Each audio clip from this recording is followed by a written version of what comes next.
Dan di episode kali ini gue akan menceritakan sebuah cerita yang dikirimkan oleh bentar. Nah, yang dikirimkan oleh sebut saja yang bernama Raka ketika dia dan dua temannya mendaki di sebuah gunung di Jawa Barat. Namun karena salah satu temannya ini melanggar pantangan, akhirnya petaka itu datang. Petaka itu menyebabkan seorang teman yang bernama Bima meninggal dunia. Lalu seperti apa ceritanya?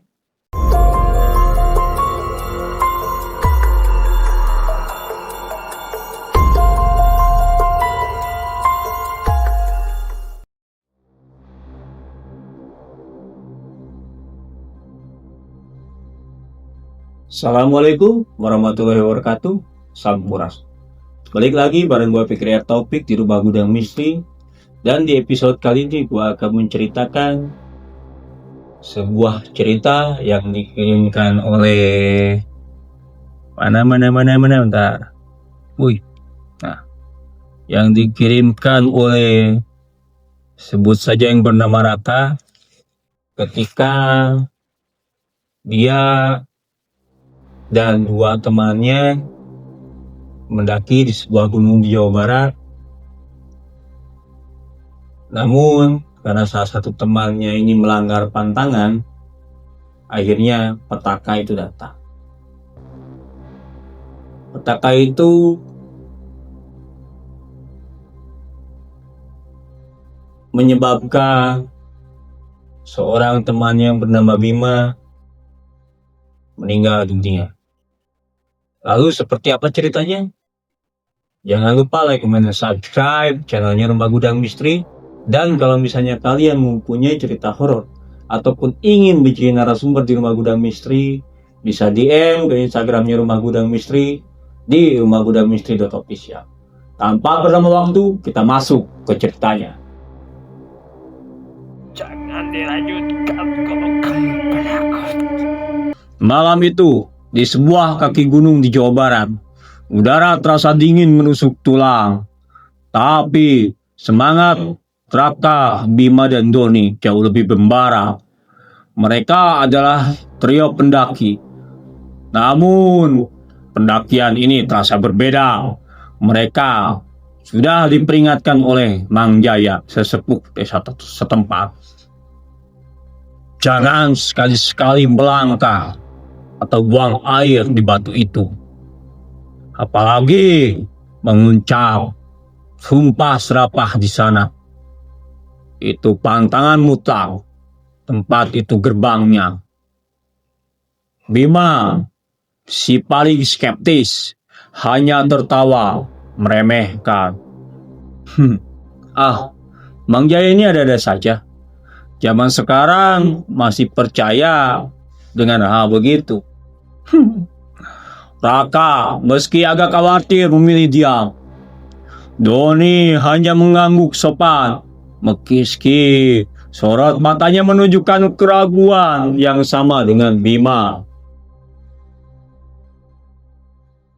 Mereka memulai pendakian tepat setelah subuh. Perjalanan lancar hingga mereka mencapai titik yang ditunjukkan oleh Mang Jaya di peta. Batu tumbal. Batu itu bukanlah batu besar, hanya sebongkah batu andesit berbentuk aneh yang tertanam di tengah jalur setapak. Di sekitarnya tanah terasa lembab dan dingin, bahkan sinar matahari pun seolah enggan menyentuh. Ini dia batu tumbal yang keramat itu, kata Bima sambil menyeringai. Dia mengeluarkan ponsel berniat mengambil foto selfie di samping batu. Raka mendadak merasa tak enak. Jangan Bim, itu cuma batu kok. Kenapa? Mau coba? Tantang Bima. Tanpa penuh jawaban, Bima justru melompat di batu itu. Bukan hanya melompat, ia mendarat dengan sebelah kaki tepat di sisi atas batu itu sejenak. Ia lalu meludah ke tanah di dekatnya. Tuh, sudah kulangkahi, sudah kuludahi. Mana penunggunya? Bima tertawa kencang. Wajah Doni langsung memucat. Ia menoleh ke belakang, seolah merasakan ada yang mengawasi. Raka menarik baju Bima dengan kuat. Sudah Bim, jangan main-main. Tawa Bima mereda. Ia menatap Raka dengan penuh ejekan. Dasar penaku. Saat Bima hendak melanjutkan langkah, ia tersandung akar. Ia terjatuh dan lututnya terbentur keras tepat di tepi batu tumbal. Ia meringis kesakitan lalu mengumpat kasar. Sialan, batu sialan. Harusnya kubakar saja kau, ucapnya. Ucapan itu membekas di udara. Seketika angin yang tadinya hanya sepoi-sepoi mendadak berhenti total. Hutan senyap, hanya ada bunyi jantung mereka yang berdebar kencang. Raka Doni saling pandang, tahu bahwa Bima baru saja melanggar dua pantangan sekaligus. Mereka memutuskan mendirikan tenda di pos 4. Malam menjelang, suasana menjadi semakin mencekam. Kabut tebal turun sangat cepat, membatasi jarak pandang hanya beberapa meter. Saat mereka sedang menyantap mie instan, tiba-tiba Bima mulai meracau. Panas, aku panas. Padahal suhu di udara tenda pasti mendekati 0 derajat. Raka memegang dahi Bima. Wah, panas sekali. Demamnya naik drastis. Bim, kita harus turun, kata Raka panik. Bima menggeleng kuat-kuat. Matanya yang merah menatap kosong ke dinding tenda. Tidak. Mereka di sana. Mereka semua sudah menungguku, bisiknya suaranya parau. Tiba-tiba terdengar suara aneh dari luar tenda. Bukan suara binatang, tapi suara seperti langkah kaki yang berat menyeret sesuatu perlahan dan pasti mengelilingi tenda mereka. Siapa di luar? Teriak Doni mengambil senter.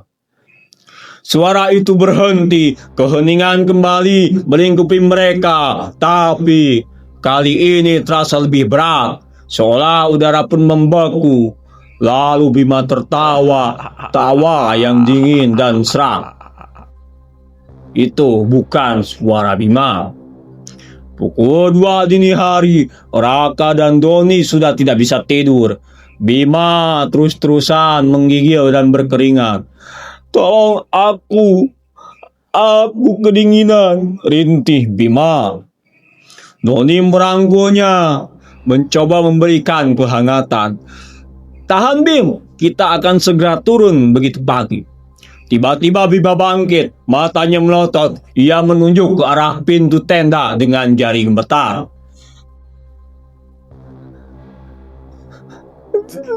Dia datang. Dia menjemputku. Raka buru-buru menahan Bima, tapi kekuatan Bima terasa seperti bukan dirinya. Ia meronta seperti orang kerasukan. Aku harus pergi. Dia memanggil namaku.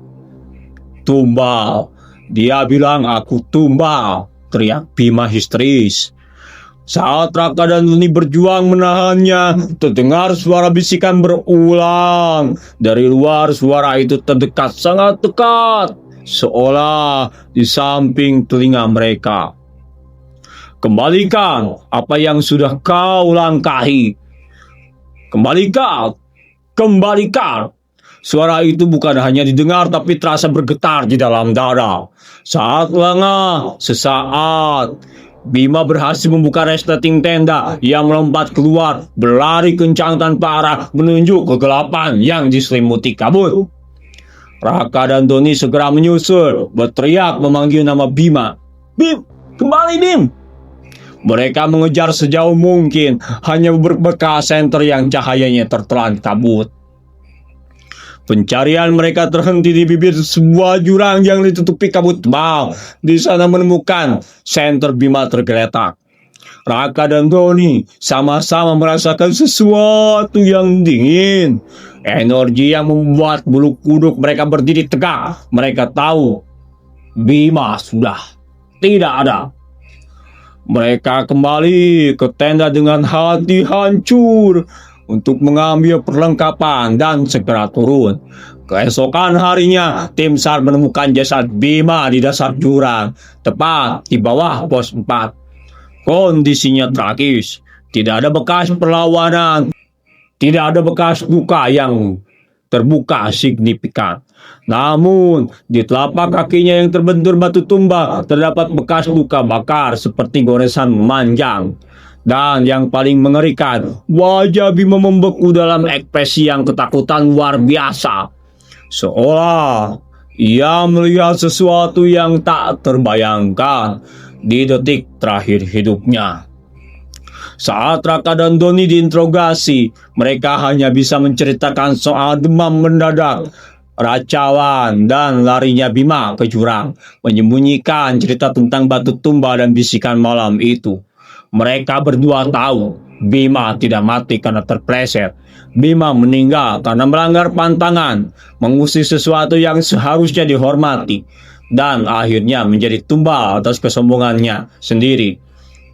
Sejak saat itu, setiap kali Raka dan Doni mendengar cerita pendaki lain tersesat atau mengalami kejadian aneh di gunung itu, mereka selalu teringat pada batu tumbal, pada Bima, dan pada kebenaran yang dingin yang mereka saksikan di alam liar.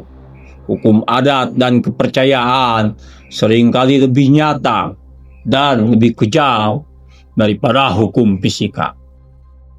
Oke teman-teman, segitu saja cerita episode kali ini. Percaya atau tidak itu hak kalian. Seseram apapun pengalaman horor kita, akan lebih seram kalau kita tidak punya uang. Assalamualaikum warahmatullahi wabarakatuh.